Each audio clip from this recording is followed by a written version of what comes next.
फिर से आपका स्वागत है इनसाइड क्लासेस बाय विशाल सर के यूट्यूब चैनल पर। आज थोड़ा सा एक टॉपिक इलेक्ट्रिसिटी में सेकंड लेक्चर होगा। उसके पहले एक मोटिवेशनल लाइंस देख लीजिए।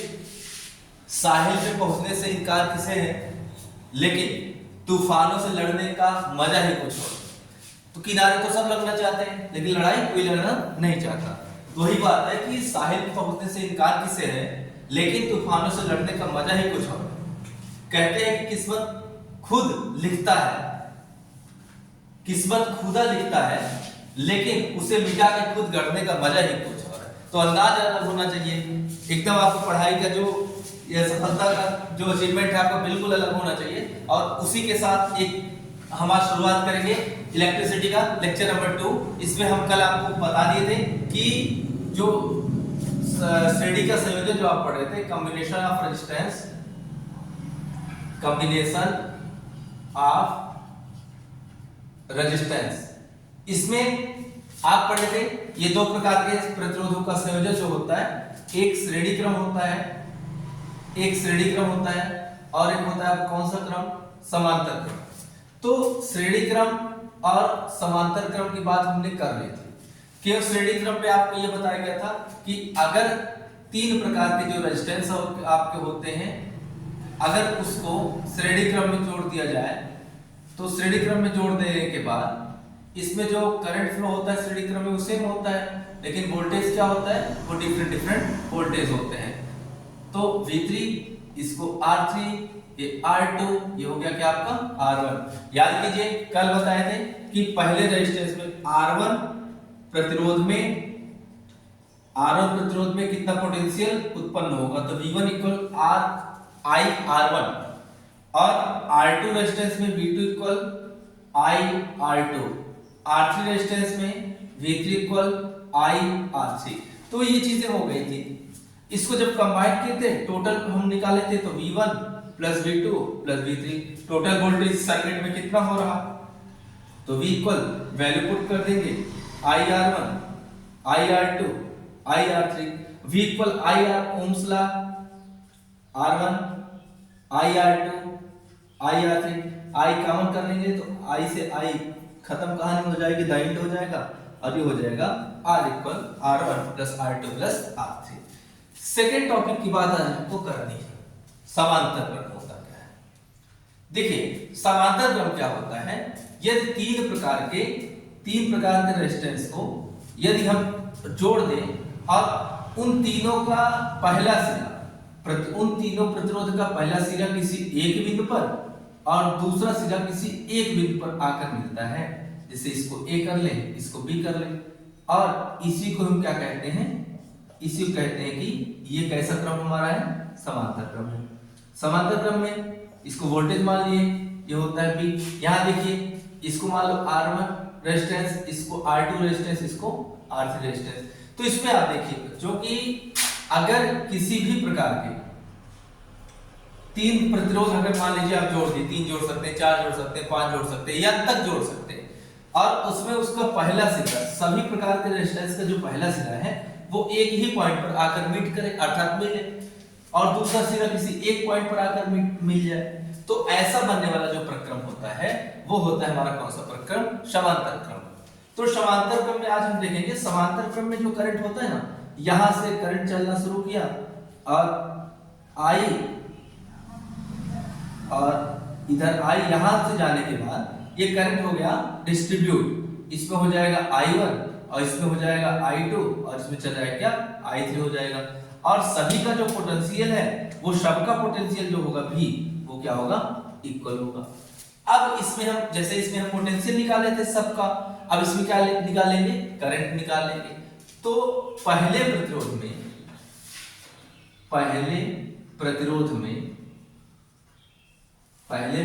में बहने वाली धारा, तो current flow in first resistance क्या होगा, I1 इक्वल V अपन R1, क्योंकि हम जानते हैं V इक्वल IR, यहां से अगर I की वैल्यू हम निकालेंगे I इक्वल क्या हो जाएगा V अपन R हो जाएगा।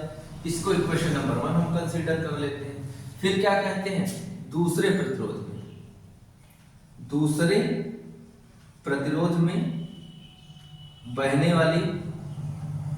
वाली धारा क्या हो जाएगा बच्चों, I2 इक्वल V अपान R2, इक्वेशन नंबर 2 बना लेंगे।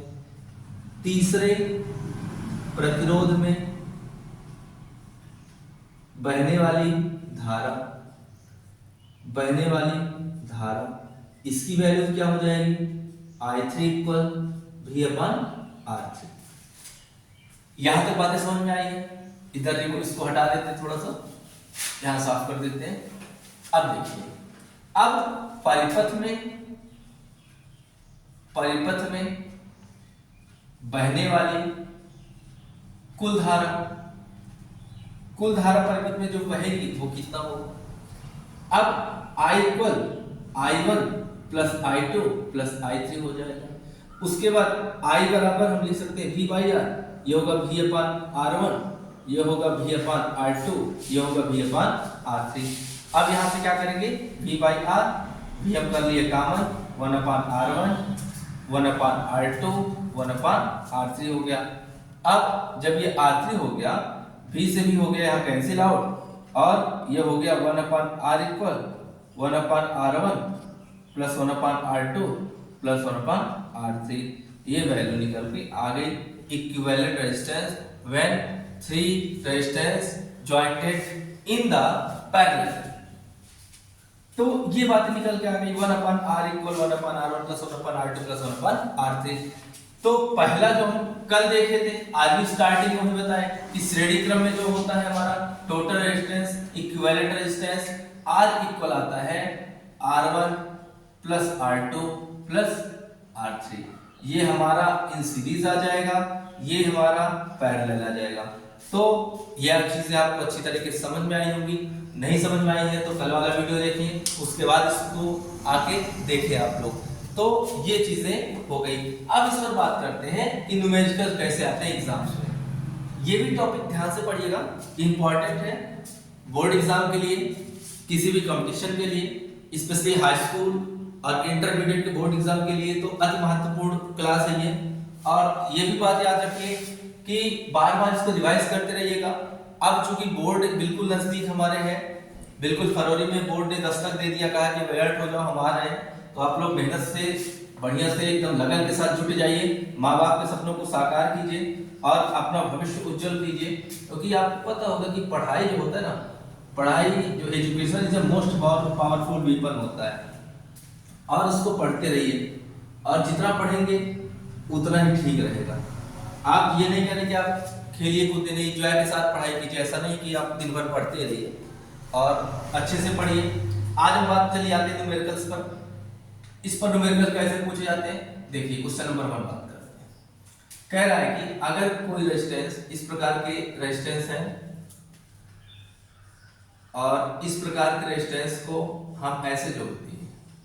फिर कह रहा है कि फाइंड आउट दो रेजिस्टेंस, एक बिंदु A है, एक पॉइंट A है और B है, इसके बीच रेजिस्टेंस इस प्रकार जोड़ दिए गए हैं। इसका रेजिस्टेंस मान लीजिए 2 ओम दे दिया, इसका मान लीजिए 4 ओम दे दिया।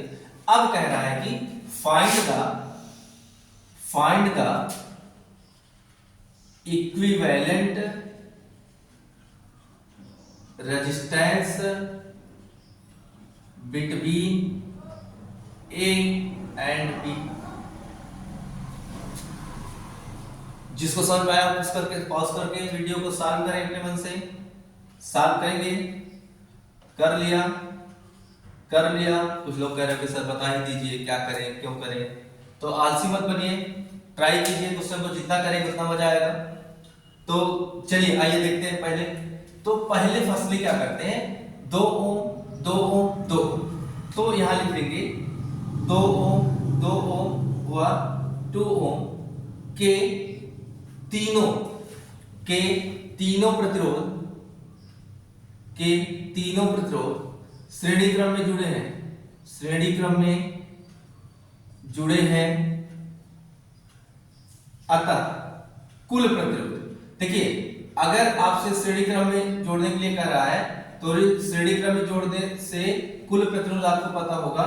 इसको मान लेते हैं R1 बराबर 2 + 2 + 2 अर्थात क्या आ जाएगा बच्चों 6 ओम आ जाएगा। फिर उसके बाद ये देख लीजिए किस क्रम में जुड़ा है, अर्थात 4 ओम व 4 ओम के तीनों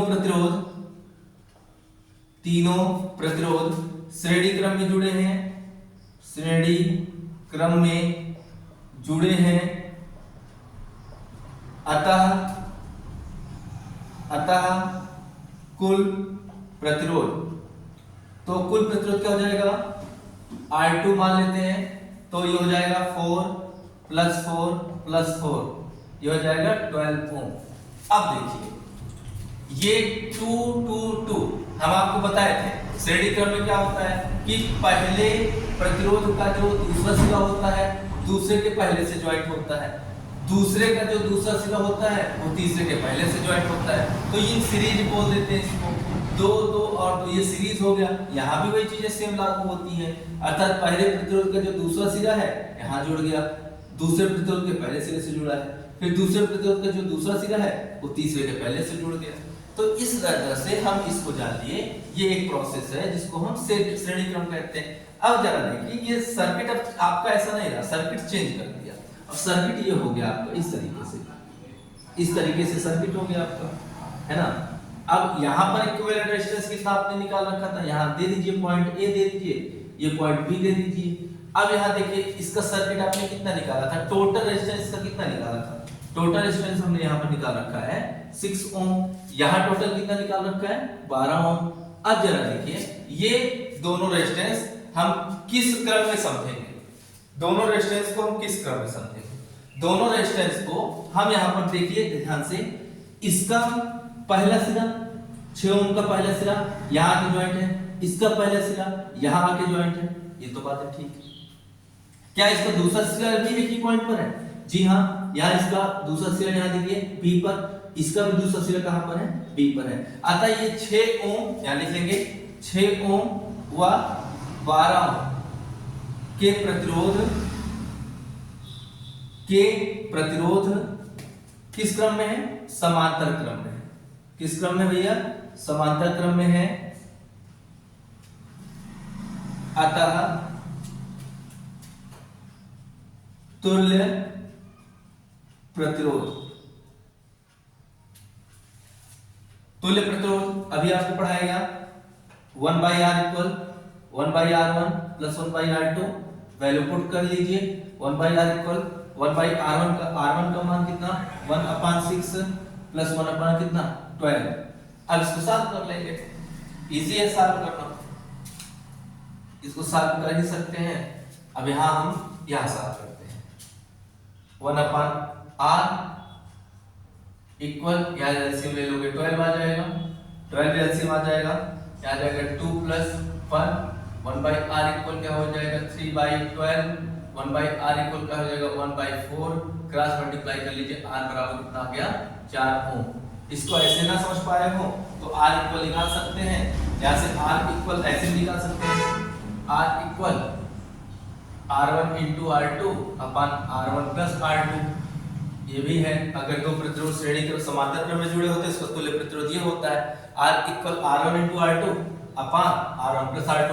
ये शार्ट टाइप में अगर हम देख लेते हैं तो R इक्वल R1 की वैल्यू रख लीजिए, क्या वही चीजें आती, जरा देखिए 6 12, तो 6 + 12 ये कितना हो जाएगा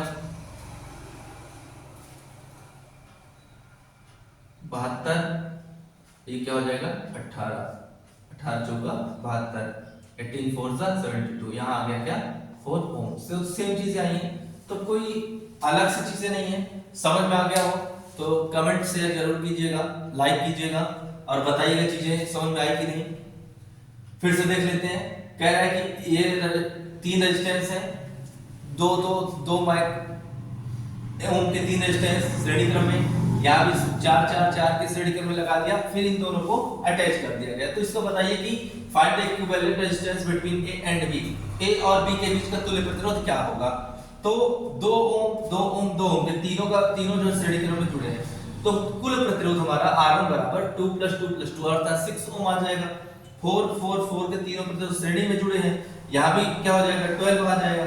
अब 6 और यहाँ देख लीजिए 6 और 12 किस क्रम में है, समांतर क्रम में है, तो तुल्य प्रतिरोध 1/R = 1/R1 + 1/R2 कर लेंगे तो 1/R = 1/6 + 1/12। यहाँ देख लेते हैं 1/R = 2 + 1/12, 1/R = 3/12, 1/R = 1/4, R बराबर 4। तो ये चीज समझ में आ गई होगी। अब दूसरा चीजें देखते हैं आगे, इसको ना खूब मन से कीजिए, इजी क्वेश्चंस है। और अब कोई ये थोड़ा ना कि आपको पकी पकाई खिचड़ी मिल जाएगी खा लेंगे, ऐसा तो है नहीं। पढ़ते रहिए, अगर सॉल्व नहीं करेंगे प्रॉब्लम, जितने दूर भागेंगे उतने परेशानी आपको होने वाली है। और इस बात का बेहद ख्याल रखें कि चीजें रिवाइज करते रहें, और रिवाइज करने से ही सारे फायदे हैं। यहाँ से किनारे पर हम लिख देते हैं आर श्रेणी क्रम का R1 + R2 + R3, समांतर क्रम का लिख लेते हैं R1 R2 / R1 + R2। ये चलिए एक क्वेश्चन फिर लेते हैं।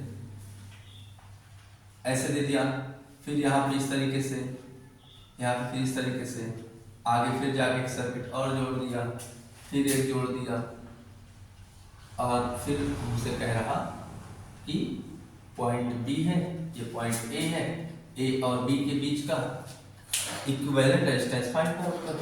2 ओम इसको दे दिए, हम इसको मान लेते हैं 4 ओम, ये मान लेते हैं 4 ओम, इसको दे दो 3 ओम, इसको दे दो 2 ओम। अब तो हाँ, इसको दे दो 2 ओम। अब देखिए पहले क्या करते हैं, पहले उस सर्किट को सॉल्व करते हैं जो प्रॉपरली हमको ये दिखाई देता है कि बीच में कहां से कॉम्प्लिकेटेड जो होते हैं थोड़े से, उसको सॉल्व कर देते हैं। तो कॉम्प्लिकेटेड मतलब ये और ये पहले सॉल्व कर लेते हैं, उसका सब हो जाएगा किसमें, सीरीज में हो जाएगा। अब देखो सॉल्यूशन इसका देखते हैं। 4 ओम व 4 ओम के दोनों प्रतिरोध समांतर क्रम में है, अतः तुल्य प्रतिरोध क्या हो जाएगा, तुल्य प्रतिरोध हमारा क्या हो जाएगा, R = R1 R2 / R1 + R2। चीजें देखिए यहां लिखी गई है, समांतर क्रम के लिए वैल्यू पुट कर दो, क्या हो जाएगा 4 × 4/4 + 4, तो 4 × 4 = 16 और 4 × 4 = 8, यहाँ कितना आ जाएगा 2 ओम। इसके साथ पे आ गया 2 ओम। फिर इसको देख लीजिए 2 ओम व 2 ओम के दोनों प्रतिरोध समांतर क्रम में जुड़े हैं, समांतर क्रम में जुड़े हैं,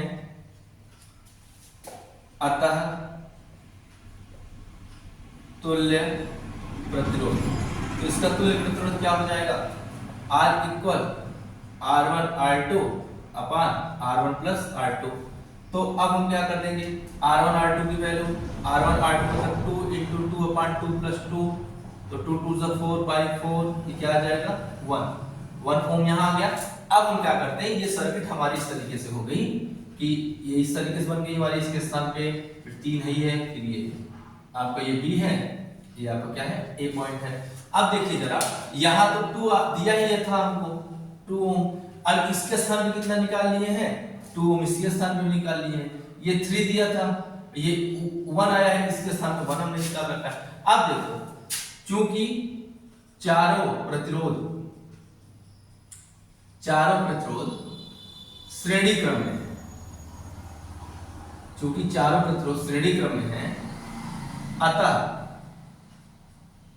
तुल्य प्रतिरोध कितना होगा, तुल्य प्रतिरोध हम निकालेंगे तो R = क्या आएगा हमारा, R1 + R2 + R3 + R4।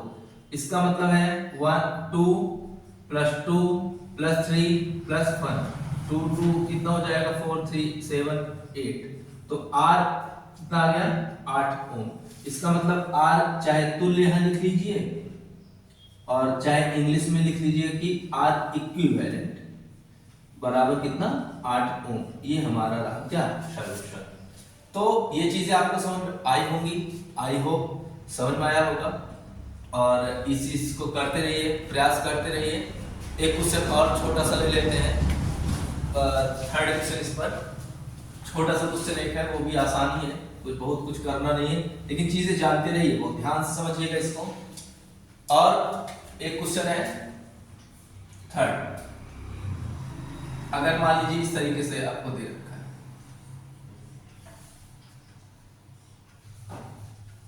ये मान लो ये दिया हुआ, ये आपको ए दे दिया, ये आपको बी दे दिया, इधर मान लो 2 ओम दे दिया, इधर 3 ओम दे दिया, इधर 4 ओम दे दिया, इधर 6 ओम दे दिया। तो कह रहा है कि इसका टोटल रेजिस्टेंस बताओ।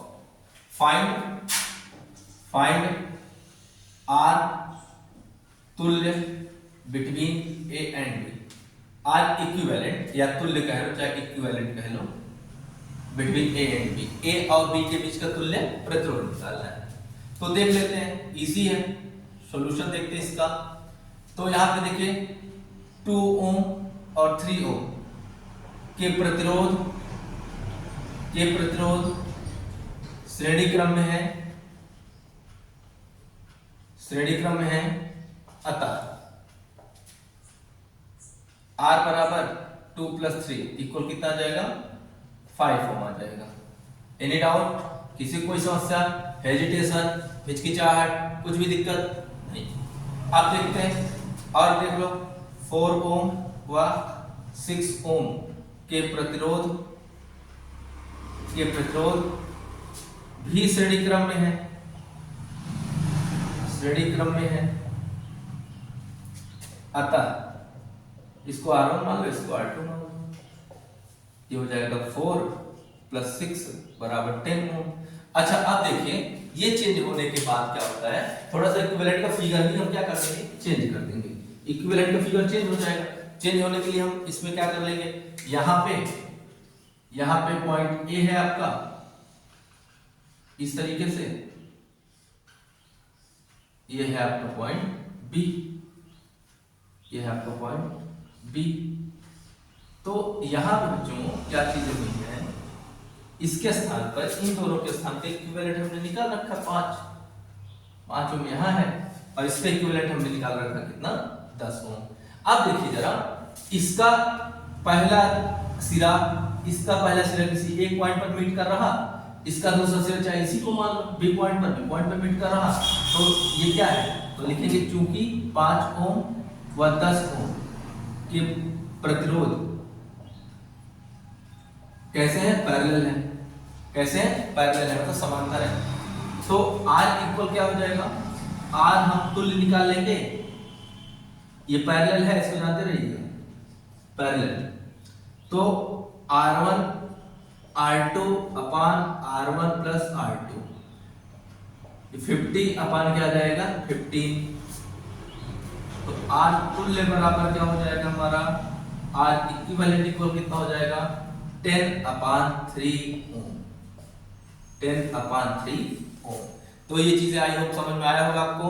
अब इसको ध्यान से पढ़िए, ध्यान से लेक्चर को देखिए, कोई डाउट हो तो कमेंट बॉक्स में जरूर बताएं। और एक बात और समझिएगा, समय के पास इतना समय नहीं है कि आपको दोबारा समय दें। आज से एक जर्नी स्टार्ट कीजिए, पढ़ाई का एक शेड्यूल बनाइए, पढ़ाई निरंतर करिए, आप डेली पढ़िए, कुछ ना कुछ जरूर पढ़ते रहिए, खाली समय और खाली वो बिताएं मत, और इसको ध्यान से पढ़िएगा। और अभी कुछ दिनों बाद एक आपका सीरीज लेके आएंगे, उसमें जो PYQ है, प्रीवियस ईयर क्वेश्चंस है बोर्ड्स के, वो साथ कराएंगे। फिर कुछ दिनों के बाद एक GS 60 GS जो CUET के लिए या अदर कंपटीशन एग्जाम के लिए महत्वपूर्ण होने वाला है, तो GS के भी लेक्चर्स आपको बताए जाएंगे। टेक केयर, ध्यान रखिएगा, गुड बाय।